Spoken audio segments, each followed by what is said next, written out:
More than 11,000 people are now thought to have been killed in southern Asia after an undersea earthquake sent enormous waves. On the beach in Thailand, the crowds flee in fear as a wave approaches. Waves up to 10 meters high engulf the coasts of many countries. So hard by these walls of water, where we've seen the greatest numbers of deaths. Devastation here and along thousands of miles of survivors here evacuated on the island of PP. It was just days after the tsunami event, just the last days of December, and I happened to be reading a news dispatch on the internet that mentioned that there was lots of environmental damage, mainly on shore. And I got to thinking, well, what's going on underwater? The wheels started turning. I thought it might be a great idea to get together a team of experts and come to this part of the world and check things out firsthand. The first thing I did was telephone Greg Stone at the New England Aquarium. The two principal organizations that are leading this are the National Geographic and the New England Aquarium, and this is one of now the fourth expedition that we've conducted in this manner. On this vessel, we have the world's leading experts on corals, fishes, and other marine life on the reef, and our purpose of this is to document and explore the damage from the tsunami. The hope is that by this scientific expedition, that we'll be able to find ways to better protect and preserve the reef systems and to figure out how long it's going to take for these reef systems to recover. As a layman who's been an enthusiastic diver for the last 40 years, this is an opportunity of a lifetime. As a person who's not only an observer, but who's been put to work. We go underwater and we do a survey of the corals, of the mollusks, of the reef fish, and in general of the damage that might have occurred as a result of the tsunami, but as well of the way the reef looked before the tsunami. So part of the time we are seeing damage, part of the time we're seeing the pristine coral reef system as it is and as it was before the tsunami. It was a real eye-opener to be on this expedition and to see what scientists do when they're on an expedition and they're doing the diving. These guys are up at 5 in the morning at their computers, and then they're diving 3 dives a day. They're doing hour-and-a-half, 2-hour tough dives where they've got their slates, they're jotting down data, they're recording what's going on. Then they come back from the dive. They turn on their laptop computers and they download into that laptop computer all the data that they've gathered from the dive. When they finish that, they then go on the next dive. A very important part of this trip is that we're combining the world's best science with a very strong public education component, and that involves our collaboration with the National Geographic Society. We have David Duboulet, the world's best underwater photographer, with us. His colleague and assistant, Jennifer Hayes, also a fine underwater photographer. Coral reefs are one of the great enigmas of the planet, even though they're the most beautiful things. Visually, a coral reef is a living tapestry. One coral weaved into another coral with a veil of fish covering them. It's also one of nature's greatest pieces of chaos. It has elements of a Jackson Pollock painting.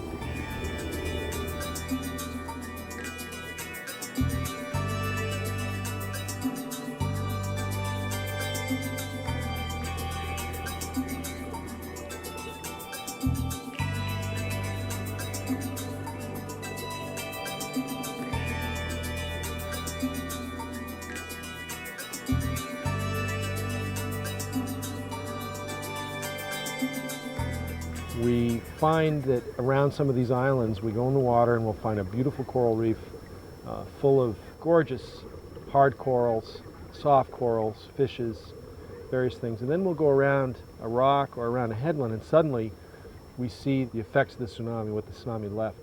And it has ranged from a complete scouring of the corals being removed from an area, which could take up to 10 years for recovery, to areas where hundreds of tons of sand have been piled in and actually buried the corals, which is actually more of a 20 or 30 year kind of a recovery time, to areas where we just see a few broken corals here and there, which really is just a couple of years it'll come back.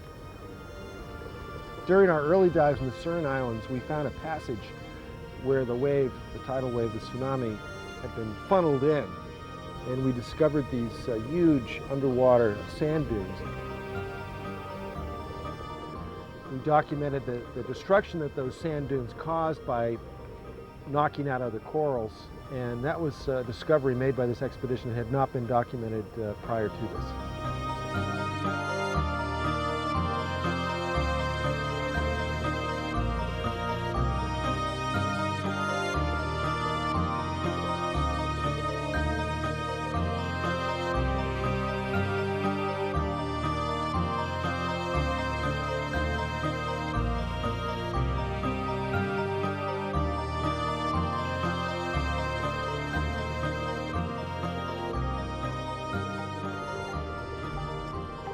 Most of the reefs that we've seen have ridden out the tsunami perfectly well. The damage has been quite trivial for coral reefs. Then opposed to that, in some areas, probably I've never seen anything that's damaged reefs as much as the tsunami has in these places, because they've flipped over corals that weigh many, many tons and 300, 400, maybe 500 years old.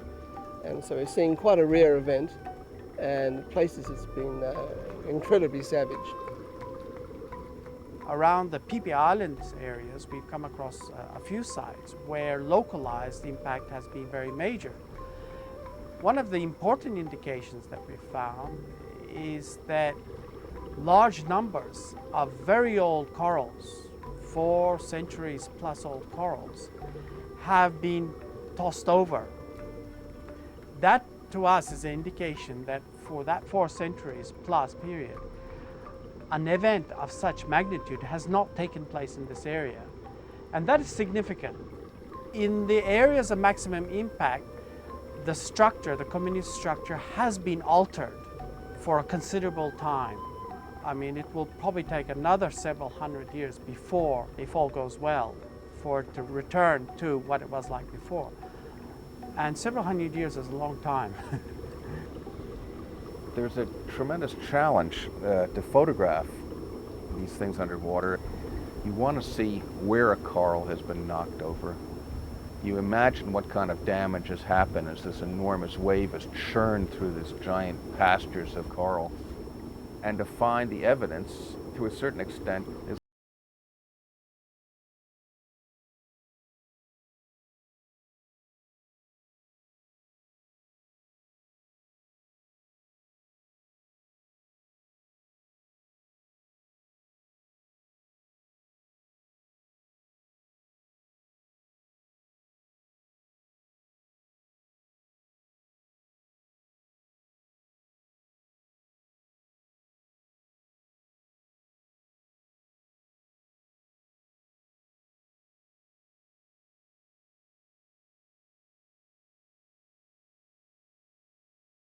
that actually read National Geographic magazine. And we are also shooting a high-definition video of the reefs of Thailand and the tsunami damage that will be brought back to Boston and used in education programs in our IMAX theater and elsewhere. A lot of people don't realize that the aquarium is not just the building that they see with the fish tanks and with the wonderful exhibitions and the education programs that go on there. There's another dimension to the aquarium, and that's the dimension of the global programs the aquarium carries out throughout the world. We're hoping in the future to put together some way for those of you who are interested in this sort of thing to participate on a real level with real scientists in looking at the oceans, in trying to conserve and preserve the oceans and what's in the oceans, and understand a little about them. That's a really fundamental and important thing that the aquarium is aiming for, and it's really important that those of you that have that interest show it, support the aquarium, and come on aboard.